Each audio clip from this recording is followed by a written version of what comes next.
The coffee mug slips from his hand. In the same heartbeat, mud swallows his shoes, shells scream overhead, and voices bark orders in accents he's never heard.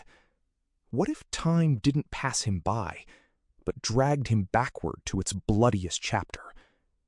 He blinks hard. The name is Adam.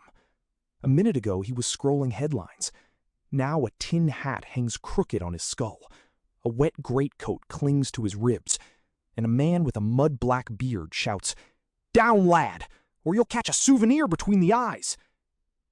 He pats his pockets for a phone. Cold glass. Dead. No bars. Only the thud of distant guns. A tag on his chest bears numbers he doesn't know. Around him, men curse in clipped vowels and northern drawls, eyes rimmed with sleepless grit.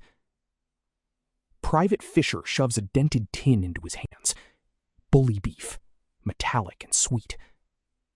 "You from the draft, then?" Adam nods, lying because language is a lifeline. Fisher taps the gas alarm bell. If Fritz throws a whiff, you breathe tin, not air. The world narrows to mud and wire. Boots vanish in sludge. Rats surf the flood like smug captains. Over the parapet, a wasteland. Black water, twisted stakes, the bones of trees. Somewhere in that field, tomorrow waits with teeth.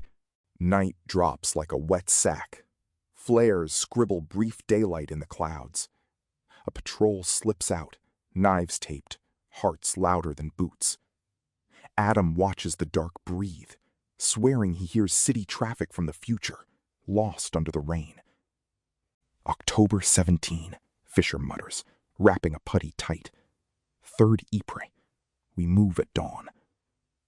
Adam mouths the month like a password. October 1917. He knows enough of history to feel the floor tilt beneath his feet. In a sump of brown water, he finds a notebook. The cover peels like old bark. Inside, his name, Adam, ink bleeding through a page dated tomorrow. Lines appear faintly, as if written by a hand that hasn't yet decided to live. Whistles slice dawn. A sour hiss rolls across the flat. Gas! The rattle screams. Fingers fumble at buckles. Rubber stinks. Lenses fog. Adam shoves a mask onto Fisher's face, hears another man cough, bark hard, then fall like a sack in the sludge. Between barrages, a voice reads a letter from home. Biscuit crumbs in the fold. A pressed pedal. Adam hears a rhythm of ordinary life. Sunday roasts, cracked teacups, a leaky roof. The small world at stake is larger than any map. An officer's voice, freed by cold. 0 hour, 6:05. Adam thinks of mornings with coffee and traffic reports. He tries the dead phone again. Absurd liturgy. The notebook waits open, like promise or trop. The barrage begins like a moving wall of thunder, stepping into the rain. Ladders rise. Men settle their chins on rifle stocks, each heartbeat matching the fire's crawl. Adam copies a sentence into the notebook. If I go, let this mean something. Up! Up! Boots grind on rungs, mud-caked thighs straining. The world above is a sheet of rain and iron.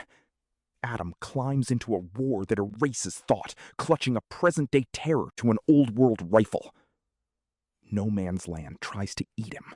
He stumbles from shell hole to shell hole, flares bleaching the mud, wires snagging his sleeves. A machine gun scythes the air. A man ahead pirouettes and vanishes into brown water without a splash. Fisher goes down with a hissed curse, hands clawing his thigh. Adam sees the choice hang like a flare, forward to safety or back into the teeth. He turns, shoulders into the rain, and runs toward the wound. They spill into a crater, water to the waist. Adam props Fisher on a lip of clay, hands numb, teeth chattering. "Stay with me!" The notebook floats beside them, pages splayed like a drowned bird's wing. "Bearers!" Shadows loom through rain. 2 stretcher men, faces pale with mud. Adam lifts from his heels and heaves Fisher up. A mortar coughs. He throws his weight, shoving Fisher onto canvas as the sky folds white around him. Silence. Then the murmur of a tent. Lamps sway. A chaplain reads names in a whisper that could be prayer or inventory. Unknown private. Adam tastes metal. The lamp hum becomes a refrigerator's buzz from a life that feels borrowed. He gasps on tile. The mug is mid-fall again. Shatters. His palms are caked with a stranger's century. On the counter, his phone wakes. 0717. In his pocket, the notebook's torn corner, ink dated 1917, bleeds a damp, impossible blue. Weeks later, he stands among stone names at a wind-brushed hill. He lays the blue scrap on clean white marble and whispers for Fisher, for the unknown, for the ones who woke in mud and never came home. Time is a trench. Memory is the duckboard.